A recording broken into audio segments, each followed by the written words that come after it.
সুপ্রিয় শিক্ষার্থীবৃন্দ, কেমন আছো তোমরা? আশা করি ভালো আছো। আমাদের আজকের পড়ার বিষয় হচ্ছে রবীন্দ্রনাথ ঠাকুরের সোনার তরী কবিতা। এই কবিতা রবীন্দ্রনাথ ঠাকুরের একটা জীবন দর্শন রবীন্দ্রনাথ ঠাকুর প্রকাশ করেছেন এই কবিতার মাধ্যমে।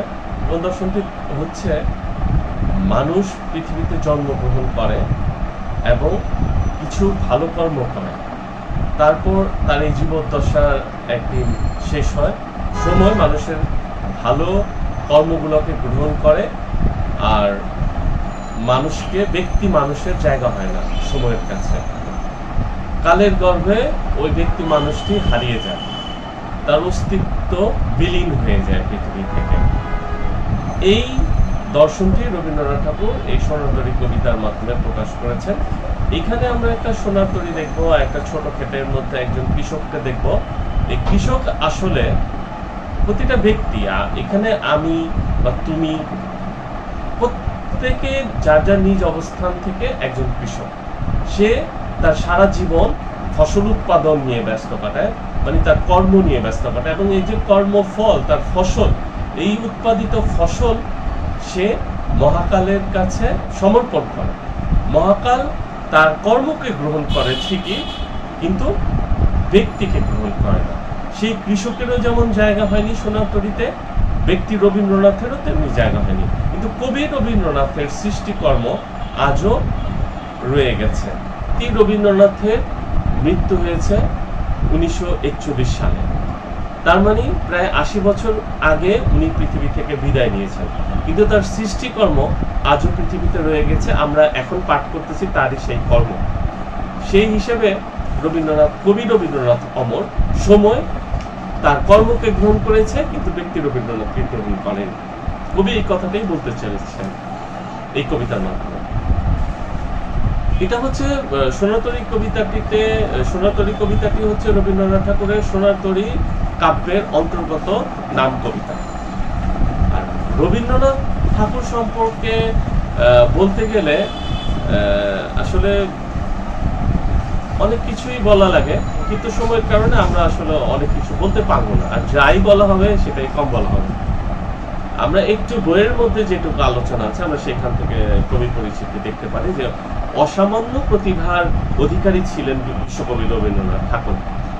আধুনিক বাংলা কবিতার প্রাণ পুরুষ বলা হয় তাকে। তিনি 1861 খ্রিস্টাব্দের 7 মে ভারতের কলকাতায় জন্মগ্রহণ করেন। তার সাহিত্য সাধনার একটি বৃহৎ কাল বাংলা সাহিত্যে রবীন্দ্র যুগ নামে পরিচিত। মানব ধর্মের জয় ও তৃষ্ণা রোমান্টিক এই কবির কবিতার মূল সুর। কবিতা ছাড়াও ছোট গল্প, উপন্যাস, নাটক, প্রবন্ধ, ভ্রমণ কাহিনী, সঙ্গীত রচনায় রবীন্দ্রনাথ কালজয়ী প্রতিভার স্বাক্ষর রেখেছেন।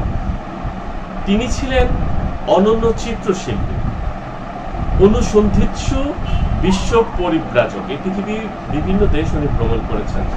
দক্ষ সম্পাদক, পত্রিকার সম্পাদকও ছিলেন, এবং অসামান্য শিক্ষা সংগঠক ও চিন্তক। নিজে প্রাতিষ্ঠানিক শিক্ষা গ্রহণে নিরুৎসাহী হলেও বিশ্বভারতী নামের বিশ্ববিদ্যালয়ের তিনি সাপ্নিক ও প্রতিষ্ঠাতা। মাত্র 15 বছর বয়সে তার প্রথম কাব্য বনফুল প্রকাশিত হয়। গীতাঞ্জলি এবং অন্যান্য কাব্যের কবিতার সমন্বয়ে স্ব-অনুদিত সং অফারিংস গ্রন্থের জন্য 1913 খ্রিস্টাব্দে প্রথম এশীয় হিসেবে তিনি নোবেল পুরস্কার লাভ করেন। বাংলা ছোট গল্পের তিনি পথিকৃৎ ও শ্রেষ্ঠ শিল্পী। মানসী, সোনার তরী, চিত্রা, খনিকা, বলাকা, পুরশ্চ, জন্মদিনে শেষ লেখা তার অন্যতম শ্রেষ্ঠ কাব্যগ্রন্থ। কাব্যনাট্য, বিসর্জন ও চিত্রাঙ্গদা এবং কাহিনী কবিতার সংকলন, কথা ও কাহিনী তার ভিন্ন স্বাদের রচনা। আমরা এখন কবিতায় চলে যাই। গগনে গরজে মেঘ ঘন বরষা, কুলে একা বসে আছি নাহি ভরসা। রাশি রাশি ভাড়া ভাড়া ধান কাটা হলো সারা, ভরা নদী ক্ষুরধারা খর পরশা। কাটিতে কাটিতে ধান এলো বর্ষা, একখানি ছোট ক্ষেত আমি একেলা, চারিদিকে বাঁকা জল করিছে খেলা। পরপারে দেখি আঁকা তরু ছায়া মশি মাখা, গ্রামখানি মেঘে ঢাকা প্রভাত বেলা, এপারেতে ছোট ক্ষেত আমি একেলা। গান গেয়ে তরি বেয়ে কে আসে পারে, দেখে যেন মনে হয় চিনি পারে। ধরাপালে চলে যায় কোনো দিকে নাহি চায়, ঢেউগুলি নিরুপায় ভাঙে দুধারে, দেখে যেন মনে হয় চিনি পারে। ওগো তুমি কোথা যাও কোন বিদেশে, পারেক ঘেরাও তরি কুলেতে এসে। যেও যেথা যেতে চাও, যারে খুশি তারে দাও, শুধু তুমি নিয়ে যাও ক্ষণিক হেসে, আমারই সোনার ধান কুলেতে এসে। যত চাও তত লও তরণী পরে, আর আছে আর নাই দিয়েছি ভরে। এত কাল নদী কূলে যাহা লয়ে ছিনু ভুলে, সকলই দিলাম তুলে থরে বিথরে। এখন আমারে লহ করুণা করে, ঠাই নাই ছোট সে তরি, আমারই সোনার ধানে গিয়াছে ভরি। শ্রাবণ গগন ঘিরে ঘন মেঘ ঘুরে ফিরে, শূন্য নদীর তীরে রহিনু পরি। যাহা ছিল নিয়ে গেল সোনার তরি। কবিতাটায় কিছু শব্দ আছে, যেমন গরজ, গরজ হচ্ছে গর্জন করা। তারপরে আছে যেমন ভাড়া, ভাড়া ভাড়া রাশি রাশি ভাড়া ভাড়া, যে ভাড়া শব্দটা আছে, ভাড়া অর্থ হচ্ছে আসলে ধান রাখার যে পাত্র, সেটাকে ভাড়া বলা হয়। এরকম পাত্রের সমষ্টিকে বোঝাতে আসলে এই ভাড়া ভাড়া শব্দটা ব্যবহার করা হয়েছে, ভাড়া ভাড়া শব্দটা ব্যবহার করা হয়েছে। খুঁড়ো ধারা, খুঁড়ো ধারা হচ্ছে খুঁড়ের মতো ধারালো যেই প্রবাহ, সেই স্রোতকে বোঝানো হয়েছে, যে প্রবাহ বা স্রোত তাকে বোঝানো হয়েছে। আর খরপরশা হচ্ছে ধারালো বর্ষা। এখানে এখানে ধারালো বর্ষার মতো বলা হয়েছে। আমি বলতে এখানে মাঝখানে ছোট ক্ষেত আমি একেলা, এখানে আমি বলতে সাধারণত কৃষক, আর প্রতীক কি অর্থে শিল্প স্রষ্টা কবি। আমি একলা বলতে কৃষক কিংবা শিল্প স্রষ্টা কবি নিঃসঙ্গ অবস্থা। চারিদিকে বাঁকা জল করিছে খেলা, এখানে ধান ক্ষেতটি ছোট দ্বীপের আঙ্গিকে চিত্রিত। তার পাশে ঘূর্ণায়মান স্রোতের উদ্যমতা, নদীর বাঁকা জল স্রোত বেষ্টিত ছোট ক্ষেতটুকুর আশু বিলীয়মান হওয়ার ইঙ্গিত। মানে একসময় এই ক্ষেতটা, ছোট ক্ষেত, এটা বিলীয়মান হয়ে যাবে জলরাশির মধ্যে, তারই একটা ইঙ্গিত রয়েছে অংশে। আর বাঁকা জল এখানে অনন্ত কাল স্রোতের প্রতীক। তরু ছায়া মশি মাখা, আমরা যখন ছোটবেলায় গ্রামের দৃশ্যের যে ছবি আঁকতাম, সেখানে নদীর ওই পারে যে কিছু ঘন কালো আঁকা বাঁকা কিছু এঁকে রাখতাম এবং গাছের অবয়ব দিতাম, সেটি আসলে ওই গ্রামটা যেন গাছের ছায়ার কালো রঙে মাখানো, সেই কথাটাই এখানে রবীন্দ্রনাথ বুঝিয়েছেন এই লাইনের মাধ্যমে। গান গেয়ে তরি বেয়ে কে আসে পারে, পুরের মতো ধারালো জলস্রোতে গান গাইতে গাইতে যে মাঝি পাড়ের দিকে এগিয়ে আসছে। রবীন্দ্র ভাবনায় সে নির্মোহ মহাকালের প্রতীক, সময়ের প্রতীক। সে ওই মাঝি যেন আসলে সময়েরই প্রতীক, তার মধ্যে কোনো রকম বিকার নাই, নির্বিকার ভাবে তিনি ছুটে চলছেন। কোনো দিকে নাহি চায়, মহাকালের প্রতীক এই মাঝি নিরাসক্ত বলেই তার সুনির্দিষ্ট কোনো দৃষ্টিপাত নেই, কোনো দিকে সে তাকাচ্ছে না, দেখে যেন মনে হয় চিনি হয়। এই আগন্তুক মাঝি কৃষক বা শিল্পস্রষ্টা কবির হয়তো চেনা, কেননা চেনা মনে হলেও কৃষক বা শিল্পস্রষ্টা কবির সংশয় থেকেই যায়। ওগো তুমি কোথা যাও কোন বিদেশে, নির্বিকার মাঝির দৃষ্টি আকর্ষণের জন্য কৃষক বা কবির চেষ্টা।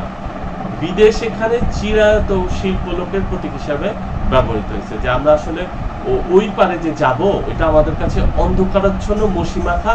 আমাদের তো আসলে জানা নেই যে আমরা আসলে এই জীবনের পর, আমাদের পরকালে যে যাব, সেই জীবনটা আমাদের কাছে অনেকটাই অস্পষ্ট। বারেক ভিড়াও তরি কুড়েতে এসে, চিরায়ত শিল্পলোকে ঠাঁই পাওয়ার জন্যই কৃষকরূপী কবির ব্যাকুল অনুনয় এখানে প্রকাশিত হয়েছে। সে মাঝিকে নিবেদন করছে, অনুনয় বিনয় করছে যে পারে ঘিরাও তরি কুলেতে এসে, কিছু সময়ের জন্য তোমার এই তরিটা নৌকাটা নিয়ে কুলেতে এসে ঘেরাও আমার সোনার ধান। এখানে কৃষকের শ্রেষ্ঠ ফসল সেটি হচ্ছে তার সোনার ধান।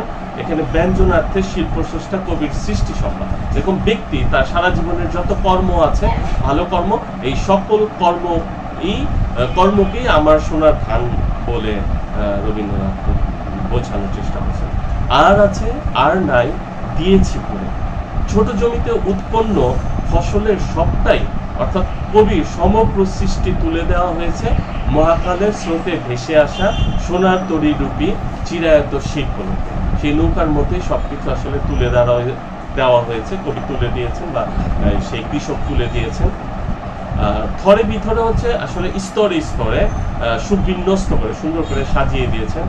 এখন আমারে লহ করুণা করে, তারপর সকল সৃষ্টিকর্ম দেওয়ার পর ব্যক্তি আমি ও চিন্তা যেমন আমাকেও যাতে মহাকাল গ্রহণ করে, তেমনি কৃষকেরও চিন্তা ছিল এরকম তাকে যেন মহাকাল বা সময় গ্রহণ করে। ফসল বা সৃষ্টি সম্ভার তুলে দেওয়া হয়েছে নৌকায়, এখন ফসল বা সৃষ্টির স্থান পেতে চায় ওই মহাকালের নৌকা। এখন যে স্রষ্টা সেও স্থান পেতে চায়, যে এই কর্মগুলো করেছে, যে এই ফসল ফলিয়েছে, সেও চায় সেই নৌকায় তার স্থান হোক। ঠাই নাই ছোট সে তরী, এখানে সোনার তরীতে মহৎ সৃষ্টির স্থান সংকুলান হয় কেবল, যে মানুষের কর্ম সেই ব্যক্তির কর্মেরই জায়গা হয়। ব্যক্তি সত্তা তার শারীরিক অস্তিত্বকে নিশ্চিতভাবে হতে হয় মহাকালের নিষ্ঠুর কালগ্রাসের শিকার। তার মানে তার অস্তিত্ব মহাকালের বিলীন হয়ে যায়। শূন্য নদীর তীরে রহিনু পড়ি, নিঃসঙ্গ অপূর্ণতার বেদনা নিয়ে আসন্ন অনিবার্য মৃত্যুর প্রতীক্ষার ইঙ্গিত। এই প্রসঙ্গে রবীন্দ্রনাথ লিখেছেন, মহাকাল আমার সর্বস্ব লইয়া যায় বটে, কিন্তু আমাকে ফেলিয়া যায় বিস্মৃতি ও অবহেলার মধ্যে। সোনার তরী নিয়ে মানে মাঝি আমার সোনার ধান লইয়া যায় খেয়া পারে, কিন্তু আমাকে লয় না। এইরকম কোনো মানুষেরই আসলে সময়ের স্রোতে বা সময়ের পরিক্রমায় এই পৃথিবীতে তার আর জায়গা হয় না। মহাকাল তাকে আর গ্রহণ করে না, একসময় তাকে মৃত্যুর স্বাদ নিয়ে পরপারে চলে যেতে হয়। আমরা একটু পাঠ পরিচিতিটা যদি দেখি, এখানে বইয়ের মধ্যে আছে যেটা যে সোনার তরী, রবীন্দ্রনাথ ঠাকুরের সোনার তরী কাব্যগ্রন্থের নাম কবিতা। শতাধিক বছর ধরে এই কবিতা বিপুল আলোচনা ও নানামুখী ব্যাখ্যায় নতুন নতুন তাৎপর্য অভিষিক্ত। একই সঙ্গে কবিতাটি গূঢ় রহস্য ও শ্রেষ্ঠত্বের স্মারক। এর অনেকটা রহস্য রয়ে গেছে, গভীর রহস্য রয়ে গেছে কবিতার। মহৎ সাহিত্যের একটি বিশেষ গুণ হলো কালে কালে নতুন দৃষ্টিভঙ্গি বিবেচনার আলোকে তার শ্রেষ্ঠত্ব নিরূপিত হতে থাকে। বাংলা কবিতার ইতিহাসে সোনার তরী তেমনি আশ্চর্য সুন্দর এক চিরায়ত আবেদনবাহী কবিতা। কবিতাটিতে দেখা যায় চারপাশের প্রবল স্রোতের মধ্যে জেগে থাকা দ্বীপের মতো ছোট একটি ধান খেতে উৎপন্ন সোনার ধানের সম্ভার নিয়ে অপেক্ষারত নিঃসঙ্গ এক কৃষক। আকাশের ঘন মেঘ আর ভারী বর্ষণে পাশের খরস্রোতা নদী হয়ে উঠেছে হিংস্র। চারিদিকের বাঁকা জল কৃষকের মনে সৃষ্টি করেছে ঘন ঘোর আশঙ্কা। এরকম এক পরিস্থিতিতে ওই খরস্রোতা নদীতে একটি ভরা পাল সোনার নৌকা নিয়ে বেয়ে আসা এক মাঝিকে দেখা যায়। উৎকণ্ঠিত কৃষক নৌকায় কুল ভিড়িয়ে তার উৎপাদিত সোনার ধান নিয়ে যাওয়ার জন্য মাঝিকে সকাতর মিনতি জানালে ওই সোনার ধানের সম্ভার নৌকায় তুলে নিয়ে মাঝি চলে যায়। ছোট নৌকা বলে স্থান সংকুলান হয় না কৃষকের। শূন্য নদীর তীরে আশাহত কৃষকের বেদনা গুমরে মনে। এই কবিতায় নিবিড়ভাবে মিশে আছে কবির জীবন দর্শন। মহাকালের স্রোতে জীবন যৌবন ভেসে যায়, কিন্তু বেঁচে থাকে মানুষেরই সৃষ্ট সোনার ফসল। তার ব্যক্তি সত্তা ও শারীরিক অস্তিত্বকে নিশ্চিতভাবে হতে হয় মহাকালের নিষ্ঠুর কালগ্রাসের শিকার। আর এই কবিতাটি হচ্ছে মাত্রাবৃত্ত ছন্দে রচিত। এর অধিকাংশ পংক্তি 8+5 মাত্রার পূর্ণ পর্বে। এই ছিল আমাদের আজকের সোনার তরী কবিতার ভাবার্থ। আশা করি তোমরা বুঝতে পেরেছ। আমাদের পরবর্তী ক্লাসে আমন্ত্রণ জানিয়ে আজকে এখানেই শেষ করছি। ধন্যবাদ সবাইকে। ভালো থেকো, সুস্থ থেকো।